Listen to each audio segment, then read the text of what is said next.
Hello दोस्तों, mind dose channel में आपका स्वागत है। आज हम rich dad poor dad book का समरी जानेंगे, जिसका राइटर रॉबर्ट टी कियोसाकी है। तो शुरू करते हैं। रॉबर्ट अपने डैडी को पुअर डैड कहते हैं, जो बहुत पढ़े लिखे और समझदार व्यक्ति थे। वे पीएचडी थे और अपने सबसे अच्छे दोस्त माइक के पिता को रिच डैड कहते हैं, जो 8वीं से आगे नहीं पढ़े थे।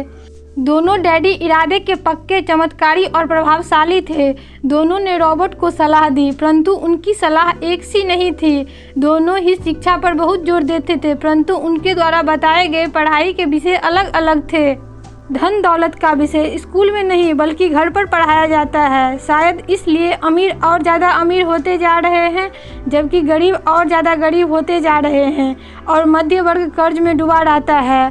हम में से ज़्यादातर लोग पैसे के बारे में अपने माता पिता से सीखते हैं। कोई गरीब पिता अपने बच्चे को पैसे के बारे में क्या सिखा सकता है? वह सिर्फ इतना ही कह सकता है, स्कूल जाओ और मेहनत से पढ़ो।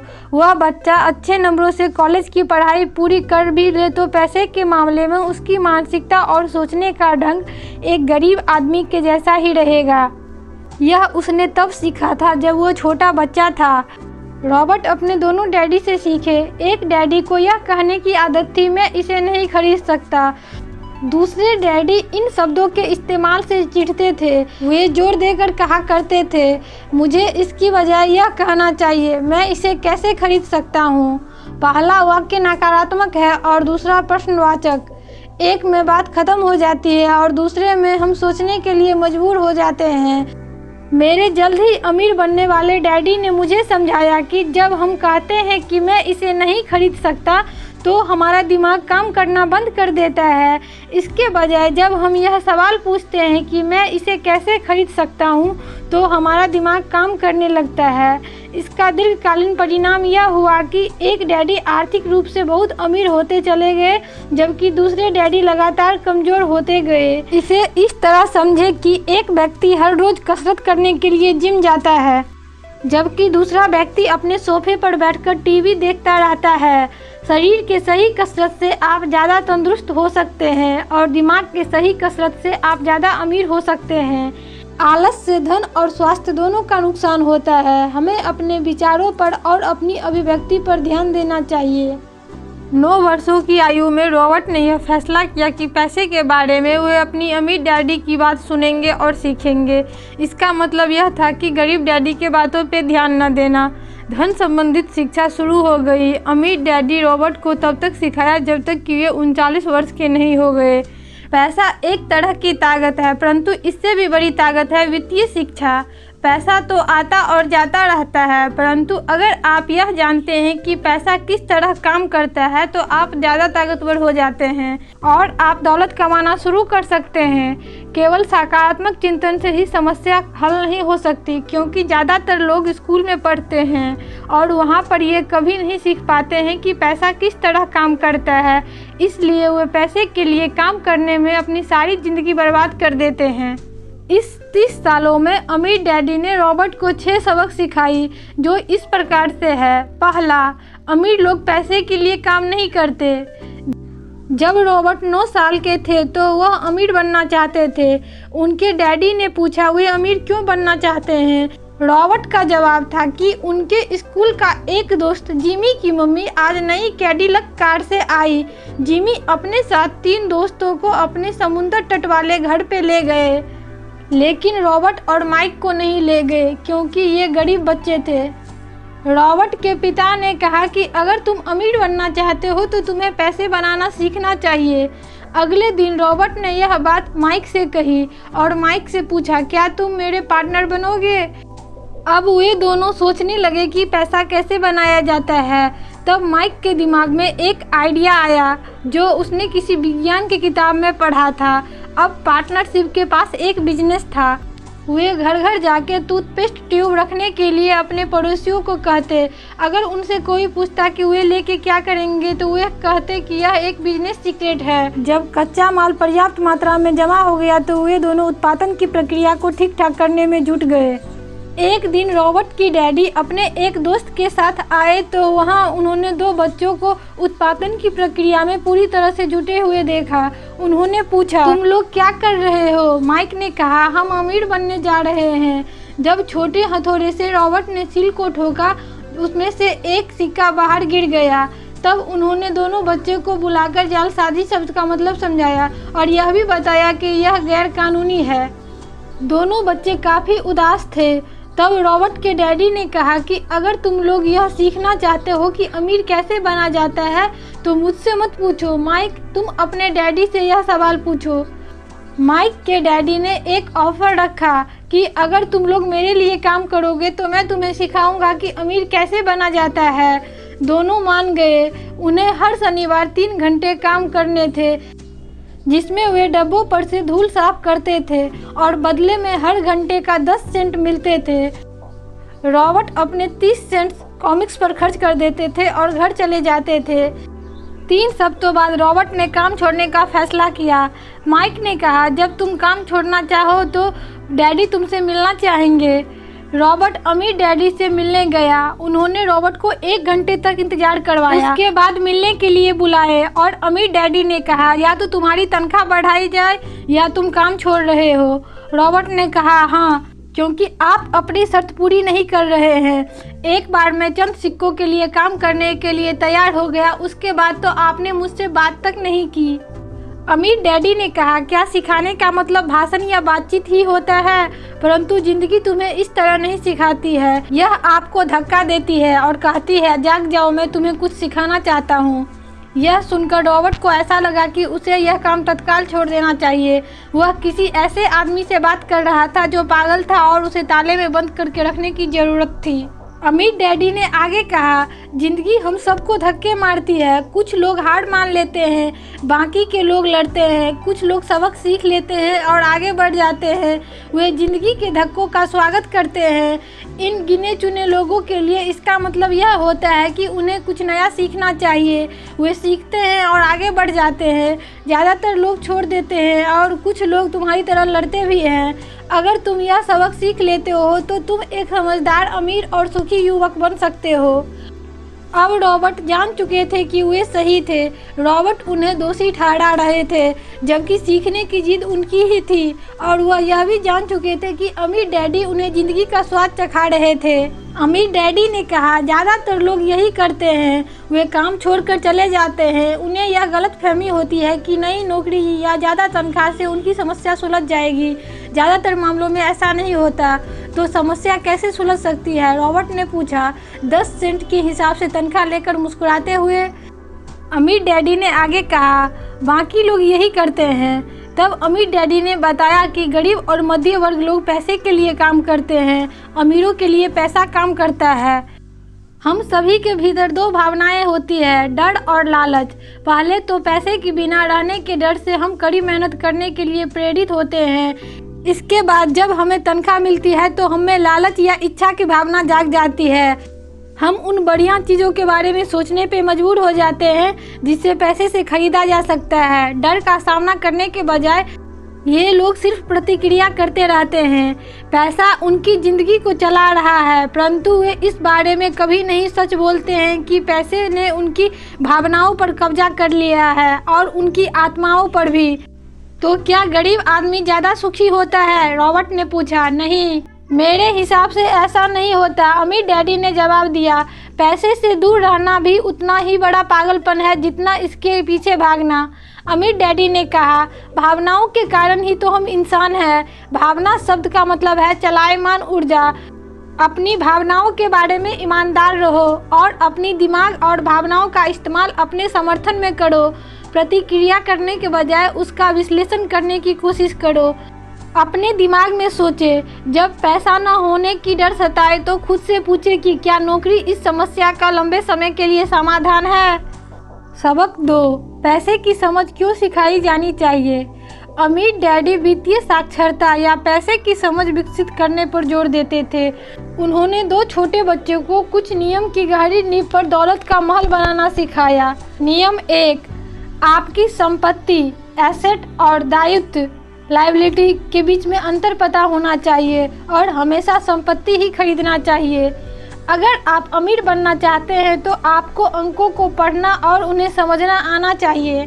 संपत्ति वह होती है जो आपके जेब में पैसा डालती है, दायित्व वह होती है जो आपके जेब से पैसा निकालती है। अमीर संपत्ति खरीदते हैं, गरीब केवल खर्च करते हैं। मध्य वर्ग दायित्व खरीदते हैं परंतु सोचते हैं कि वह संपत्ति खरीद रहे हैं। इसका एक अच्छा उदाहरण घर है। कुछ लोग सोचते हैं कि घर संपत्ति है लेकिन घर दायित्व है, क्योंकि हर महीने इसका EMI देना होता है।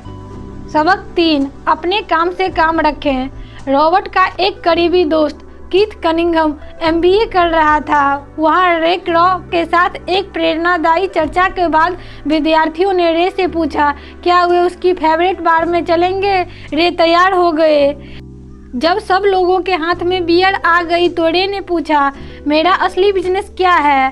कीथ ने कहा। हर कोई हंस पड़ा। ज़्यादातर MBA विद्यार्थी को लगा जैसे रे मजाक कर रहे हैं। किसी ने जवाब नहीं दिया, इसलिए रे ने यही सवाल दोहराया, आप लोगों के नज़र में मेरा बिजनेस क्या है। एक विद्यार्थी ने जोर से कहा, रे इस दुनिया में ऐसा कौन है जो यह नहीं जानता कि आप हैमबर्गर बिजनेस में हैं। रे हंस दिए। मुझे मालूम था आप लोग यही कहेंगे। रे एक पल के लिए रुके और उसके बाद उन्होंने कहा, लेडीज एंड जेंटलमैन, मैं हैमबर्गर के बिजनेस में नहीं हूँ। मेरा असली बिजनेस रियल एस्टेट है। रे जानते थे कि बिजनेस की मूल लक्ष्य हैमबर्गर फ्रेंचाइजी बेचना था, परंतु वे कभी हर फ्रेंचाइजी की लोकेशन नहीं भूले।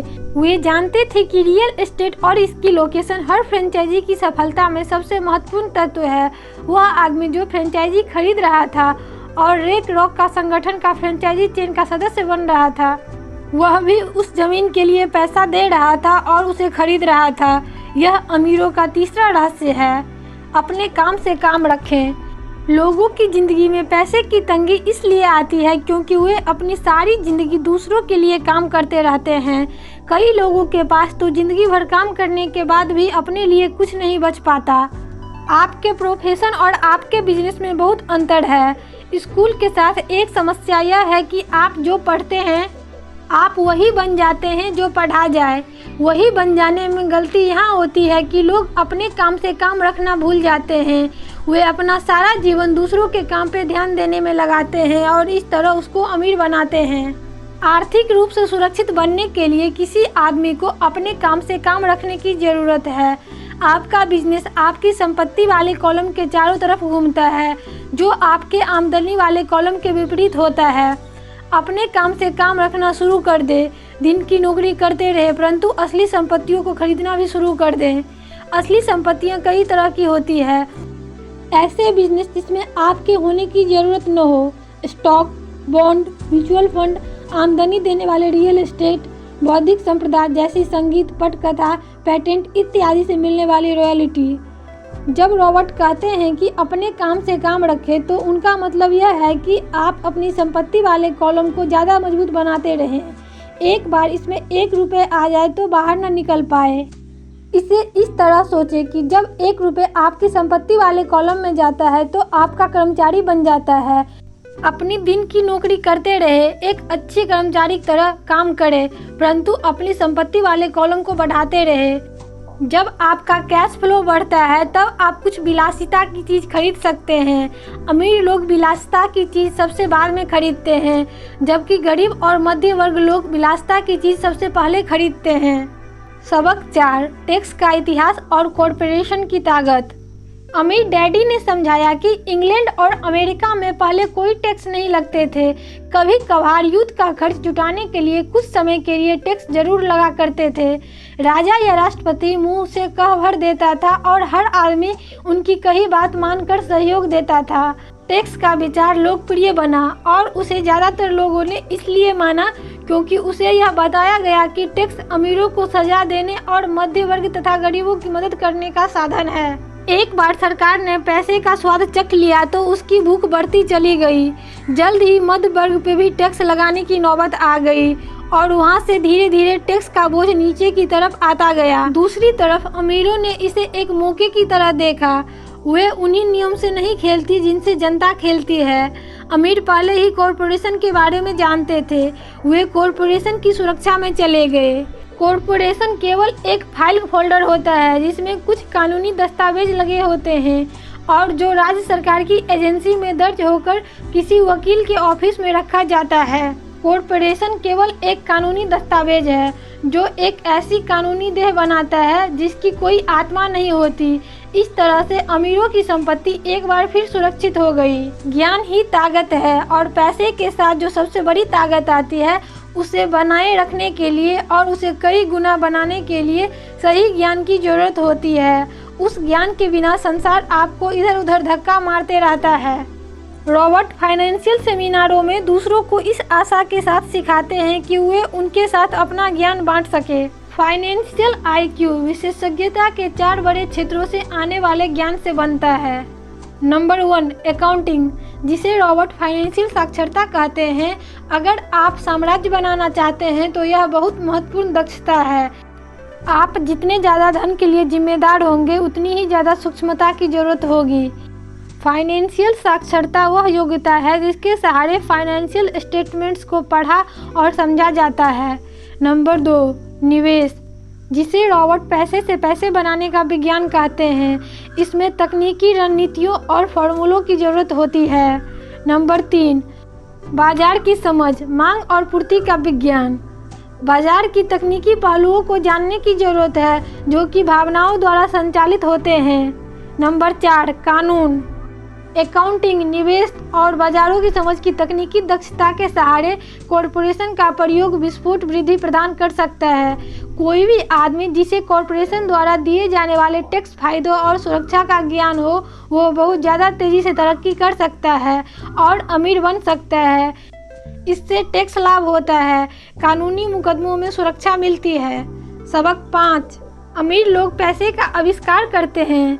हम सभी के भीतर एक बहादुर, प्रतिभाशाली और जोखिम लेने वाला चरित्र मौजूद होता है, परंतु हम सभी के भीतर चरित्र का एक दूसरा पहलू भी होता है जो घुटने टेक कर जरूरत पड़ने पर भीख भी मांग सकता है। रॉबर्ट के अनुभव में आपके फाइनेंशियल जीनियस के लिए तकनीकी ज्ञान भी जरूरी है और साहस भी। अगर आपको बहुत ज़्यादा डर लगता है तो आपकी प्रतिभा का दमन होता है। रॉबर्ट अपनी कक्षाओं में विद्यार्थियों को बहुत प्रेरित करते हैं कि वे खतरे लेना सीखें, बहादुर बने और अपनी प्रतिभा द्वारा अपने डर को ताकत और चतुराई में बदल लें। फाइनेंशियल आईक्यू विकसित करना बहुत ज़रूरी है क्योंकि आज का युग सबसे ज़्यादा रोमांचकारी युग है।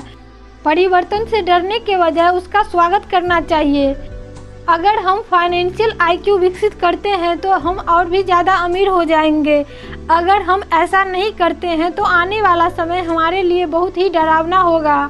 फाइनेंशियल बुद्धि का मतलब है ज़्यादा विकल्प होना।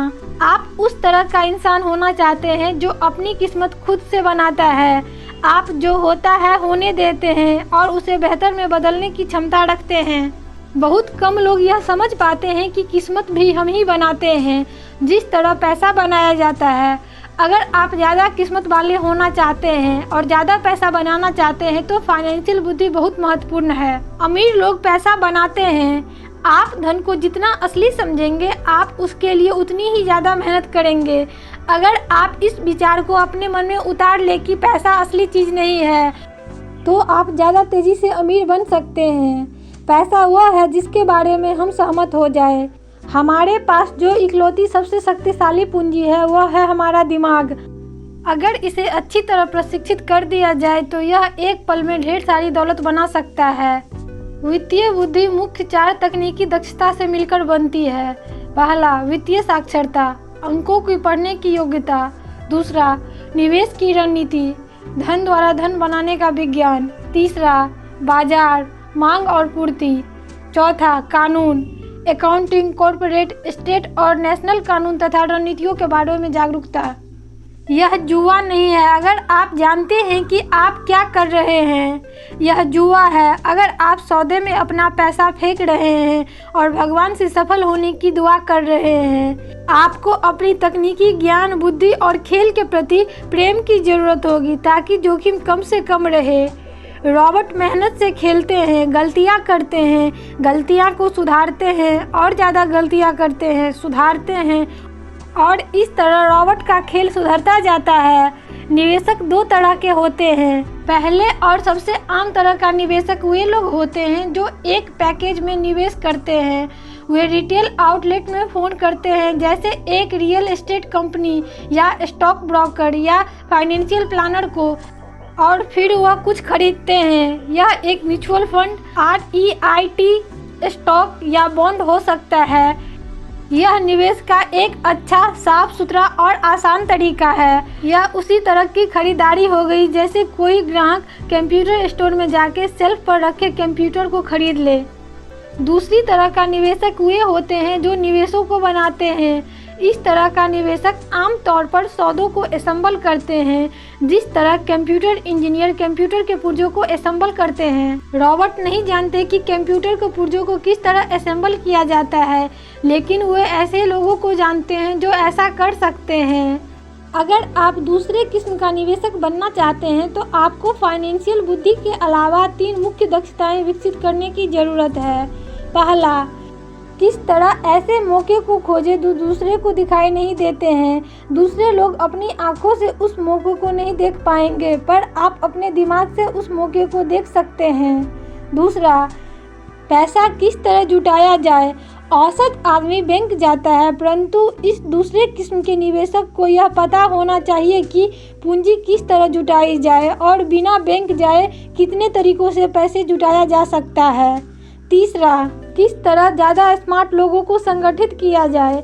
ऐसे लोग समझदार होते हैं जो या तो अपने से ज़्यादा समझदार लोगों के साथ काम करते हैं या उन्हें काम पर रखते हैं। जब भी आपको सलाह की ज़रूरत हो तो यह सुनिश्चित कर ले कि आपका सलाहकार समझदार हो। सीखने के लिए बहुत कुछ है, परंतु इसके पुरस्कार भी बहुत कीमती हो सकते हैं। अगर आप इन दक्षताओं को नहीं सीखना चाहते तो आपको पहले किस्म की निवेशक बनने की सलाह दी जाती है। आप जो जानते हैं वह आपकी सबसे बड़ी पूंजी है। आप जो नहीं जानते हैं वही आपका सबसे बड़ा जोखिम है। जोखिम तो हमेशा रहता है, इसलिए इससे बचने के बजाय इसे मैनेज करना सीखें। सबक 6, सीखने के लिए काम करें, पैसे के लिए काम न करें। ज़्यादातर लोगों को केवल एक और दक्षता सीखने की ज़रूरत होती है और इसके बाद उनकी आमदनी अपने आप बहुत ज़्यादा बढ़ जाएगी। जब पैसे की बात आती है तो ज़्यादातर लोगों में केवल ज़्यादा कड़ी मेहनत करने की दक्षता होती है। नौकरी खोजते समय इस बात पर कम ध्यान दें कि कितना कमा रहे हैं और इस बात पर ज़्यादा ध्यान दें कि कितना सीख रहे हैं। बाधाओं को पार करना। एक बार लोग अध्ययन कर ले और उनमें पैसे की समझ आ भी जाए तो आर्थिक आज़ादी हासिल करने के लिए उन्हें कई बाधाओं और अवरोधों का सामना करना पड़ सकता है। ये 5 कारण हैं। पहला, पैसा खोने के डर से पार पाना। रॉबर्ट कभी ऐसे व्यक्ति से नहीं मिले जिसे पैसे का नुकसान अच्छा लगता है और कभी ऐसे अमीर व्यक्ति से नहीं मिले जिन्होंने कभी पैसे का नुकसान नहीं उठाया हो, परंतु ऐसे बहुत से गरीब लोगों से जरूर मिले हैं जिन्होंने निवेश में एक दमड़ी भी नहीं खोई है। पैसे खोने का डर स्वाभाविक है। यह डर व्यक्ति को होता है, अमीरों को भी होता है, परंतु समस्या डर नहीं है। समस्या यह है कि आप इस डर का सामना किस तरह करते हैं। अगर आपके भीतर अमीर होने की इच्छा है तो स्वयं को केंद्रित करें। अपने बहुत से अंडे को केवल कुछ बास्केट में रखें। दूसरा, सनकीपन का सामना करना। आसमान गिर रहा है, आसमान गिर रहा है। हम में से ज़्यादातर लोग उस छोटे मुर्गे की कहानी जानते हैं जो आसमान गिरने की चेतावनी देता हुआ अपने दड़बे में दौड़ रहा था। हम इस तरह के बहुत से लोगों को जानते हैं, परंतु हम सबके भीतर एक ऐसा ही छोटा मुर्गा होता है। तीसरा, आलस्य। व्यस्त लोग अक्सर बहुत आलसी होते हैं। हम सभी ने उस व्यवसायी की कहानी पढ़ी है जो पैसे कमाने के लिए कड़ी मेहनत करता है। वह अपनी पत्नी और बच्चे की सुख सुविधा के लिए काफ़ी मेहनत करता है। वह ऑफिस में बहुत देर तक काम करता है और सप्ताह अंत में भी ऑफिस के काम को घर ले आता है। एक दिन वह जब घर लौटता है तो उसे घर सूना मिलता है। उसकी पत्नी अपने बच्चों के साथ घर छोड़कर चली जाती है। उसे पता था कि उसके और उसके पत्नी के बीच में मतभेद है, परंतु उस रिश्ते को ज़्यादा मजबूत बनाने के बजाय वह काम में ही व्यस्त बना रहा। निराश होकर वह अपने काम के प्रति लापरवाह हो जाता है और उसके काम पर इतना ज़्यादा असर पड़ता है कि उसकी नौकरी चली जाती है। चौथा, आदतें। हमारी ज़िंदगी पर हमारी शिक्षा से ज़्यादा असर हमारी आदतों का पड़ता है। रॉबर्ट हमें 10 कदम बता रहे हैं जो ईश्वर द्वारा दी गई ताकतों को विकसित करने का प्रक्रिया है। ये ऐसी ताकतें हैं जिसका नियंत्रण केवल आप कर सकते हैं। पहला, मुझे हकीकत से बड़ा कारण चाहिए। आत्मा की शक्ति। अगर आप ज़्यादा लोगों से पूछेंगे कि क्या वे अमीर और आर्थिक रूप से स्वतंत्र होना चाहेंगे तो वे हाँ कहेंगे, परंतु फिर हकीकत हावी हो जाती है। यह सड़क बहुत लंबी नज़र आती है और इस पर बहुत से टेकड़ियाँ भी दिखती है, उन्हें पार करना होगा। इसकी तुलना में यह ज़्यादा आसान लगता है कि आप पैसे के लिए काम करें और बचे हुए पैसे अपने ब्रोकर को दे दें। दूसरा, मैं हर दिन विकल्प चुनता हूँ। विकल्प चुनने की ताकत। यह एक मुख्य कारण होता है कि लोग एक आज़ाद देश में रहना चाहते हैं। हमें चुनने का अधिकार चाहिए। आर्थिक रूप से जब हमारे हाथ में एक भी डॉलर आता है तो यह हमारे हाथ में होता है कि हम भविष्य में अमीर, गरीब या मध्य वर्ग बनने का विकल्प चुनें। हमारे खर्च करने की आदत बताती है कि हम कौन हैं। गरीब लोगों की खर्च करने की आदतें गरीबी की होती है। पहले शिक्षा में निवेश करें। वास्तव में आपके पास जो इकलौती असली संपत्ति है वह है आपका दिमाग, जो आपका सबसे शक्तिशाली यंत्र है। जैसा मैंने विकल्प की ताकत के बारे में बताया है, पर्याप्त बड़े हो जाने के बाद हम में से हर एक के पास यह विकल्प मौजूद होता है कि हम अपने दिमाग में क्या रखते हैं। तीसरा, अपने दोस्तों को सावधानी से चुनें। साथ रहने की ताकत। सबसे पहले तो रॉबर्ट ये बताना चाहते हैं कि वे अपने दोस्तों को उनकी अमीरी के हिसाब से नहीं चुनते हैं। रॉबर्ट के ऐसे भी दोस्त हैं जिन्होंने गरीबी में जीने की कसम खाई है और ऐसे भी दोस्त हैं जो हर साल करोड़ों कमाते हैं। मुद्दे की बात यह है कि रॉबर्ट उन सभी से सीखते हैं और पूरे मन लगा के उनसे सीखने की कोशिश करते हैं। चेतावनी, गरीब या डरे हुए लोगों की मत सुनिए। रॉबर्ट के कई दोस्त गरीब हैं जिनसे रॉबर्ट प्रेम करते हैं, परंतु वे जिंदगी में डरे हुए मुर्गे हैं। जब पैसे की बात आती है, खासकर निवेश की, तो उनकी नज़र में आसमान हमेशा गिरने वाला होता है।